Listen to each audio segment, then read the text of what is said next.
Pak Dodot dan Ibu Ila adalah sepasang suami istri yang tidak memiliki anak.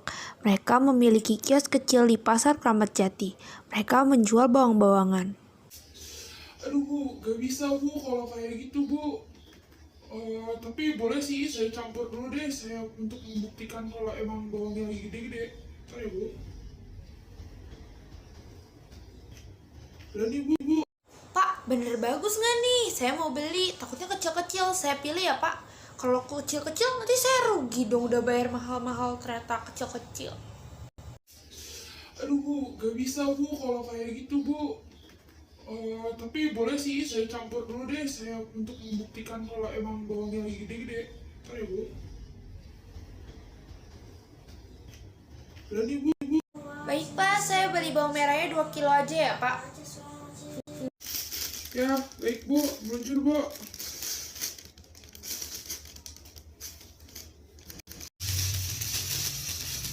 Jadi 28.000 aja ya bu. Diskon boleh kali Pak, nanti saya langganan deh.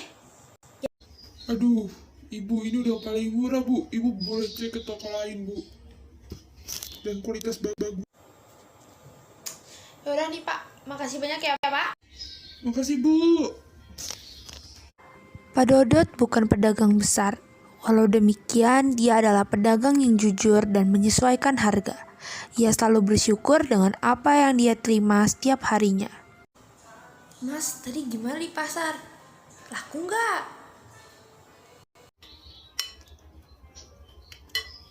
Alhamdulillah sih laku bu. Rame habis, tapi capek bu.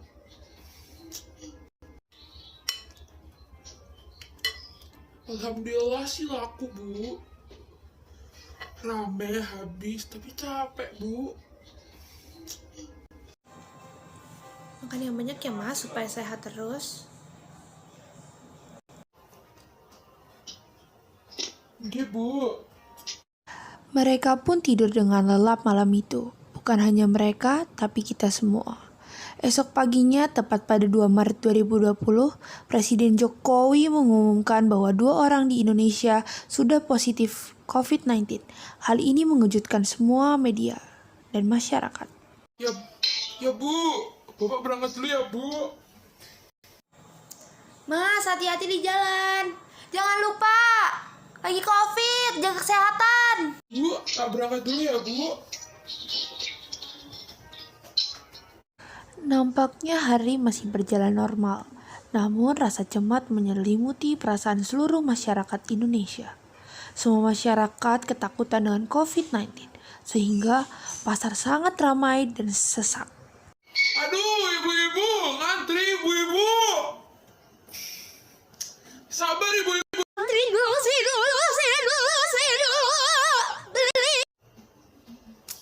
Baik, sabar bu. Hari itu pasar sangat ramai. Semua dagangan orang di pasar yang besar itu rata-rata habis tak bersisa, termasuk Pak Dodot. Hal ini terus berlangsung selama 1 minggu. Permisi, beli. Budar. Bu, beli minyak 1 kilo sama telur 1 kilo ya, Bu. Aduh, Bu Ila, maaf banget, Bu. Telur sama minyaknya habis. Jadi mohon maaf ya, Bu. Coba ke Indomaret depan. Siapa tahu ada. Oke? Ya udah, Budar, makasih banyak ya. Saya pulang dulu. Bu Ila, sama-sama, Bu. Saat sampai di Indomaret, Bu Ila pun mengalami hal yang sama.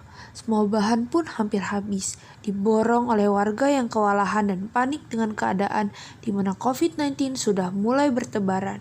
Mas, maaf ya Mas, cuma bisa ngasih makan pecel doang. Hari ini nggak bisa goreng lauk, minyak goreng habis, semua habis.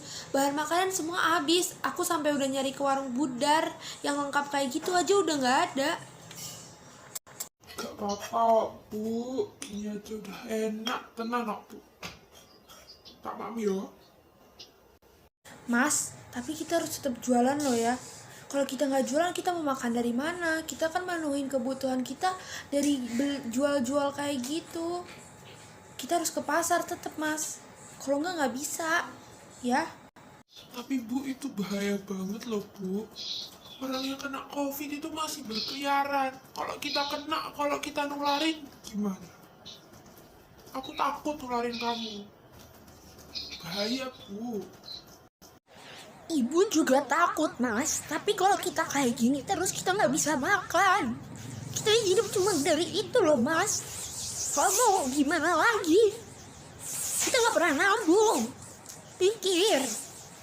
Ya udahlah Bu, kita omongin lagi besok ya.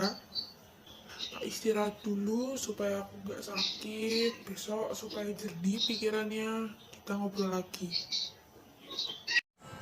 Ya udah kalau gitu. Perbincangan itu tidak dapat langsung diselesaikan karena memang nyatanya sangat susah untuk dipikirkan mana yang lebih penting. Semua hal yang dipilih memiliki hal yang merugikan masing-masing bagi orang-orang seperti Pak Dodot dan Ibu Ila. Selamat siang pemirsa.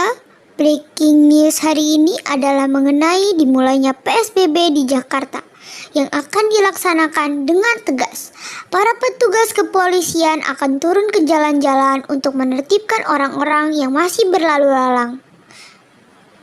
Bu, PSBB udah mulai Bu di TV. Tuh Bu, artinya kita nggak boleh jualan Bu. Ini demi kepentingan bersama, oke? Gak bisa gini, Pak. Kita itu bertumpu sama jualan. Kalau kita nggak jualan, kita mau bayar listrik, air, beli deterjen, beli yang lainnya, bayar hutang-hutang, pakai apa? Ada ide. Bu, serius Bu, kita gak bisa jualan Bu. Kalau kita jualan, kita bisa aja ditangkap Bu. Bukan cuma ditangkap Bu, bisa-bisa kita kena ketular gimana Bu. Kita bisa menulari yang lain, merugikan diri kita sendiri. Lebih Bu, lebih rugi. Ibu ngerti mas, kita tapi perlu mikirin hidup kita ke depannya pas masa kayak gini. Soal itu Bapak yakin kita ketemu solusinya Bu. Asal kita tenang, kita yakin Bapak, kita pasti bersama-sama bisa nemuin solusinya Bu. Ya Bu ya, percaya sama Bapak. Bapak juga percaya sama Ibu. Iya, emang kita tuh perlu buat nyari solusinya bareng-bareng kok mas. Keesokan harinya Pak Dodot memiliki ide cemerlang. Ia pun langsung mendiskusikan kepada Ibu Ila agar sama-sama bisa menyelesaikan masalah ini. Bu, aku punya ide cemerlang Bu. Coba dengerin ya Bu. Menurutmu gimana? Gimana mas? Gimana kalau kita jualan online Bu? Tapi jangan jualan bawang. Kita jualan sesuatu yang berguna Bu. Yang lagi dibutuhin banget sekarang. Apa ya Bu ya? Aku juga belum tahu ya. Nah, iya mas, aku setuju jualan online. Kayaknya kita bisa jualan kayak sesuatu yang instan yang orang-orang tuh cepet bisa masak. Contohnya bumbu pecel atau makanan frozen, ya nggak? Bagus itu Bu. Frozen food sama pecel. Pas dibutuhin. Temenku ada yang jual. Pecel itu ada. Tapi kalau frozen food aku nggak punya temen yang jualan frozen food. Di mana ya Bu? Kalau makanan frozen mah tenang aja. Temen ibu ada yang jual di daerah Kemayoran situ, grosir, jadi murah-murah mas. Kita nggak rugi, ya nggak? Wah Bu, kalau jualannya beneran laku, ini bisa nutup keperluan kita selama PSBB Bu. Dan kita juga nggak ngerugiin siapa-siapa loh Bu. Bagus toh? Nggak ngerugiin siapa-siapa, menguntungkan, aman. Makasih. Wah iya mas, jadi aku juga tenang, sama-sama kok mas. Akhirnya Pak Dodot dan Bu Ila berhasil menghadapi persoalan mereka karena dampak dari COVID-19. Mereka akhirnya menemukan solusi terbaik di mana mereka dapat menemukan solusi yang tidak merugikan siapapun, malah menguntungkan banyak orang. Sehingga mereka dapat mendapatkan keuntungan dan menjalankan kehidupan normal dan ikut serta membantu para medis, aparatur negara, pemerintah, sesama manusia yang mencegah penyebaran COVID-19.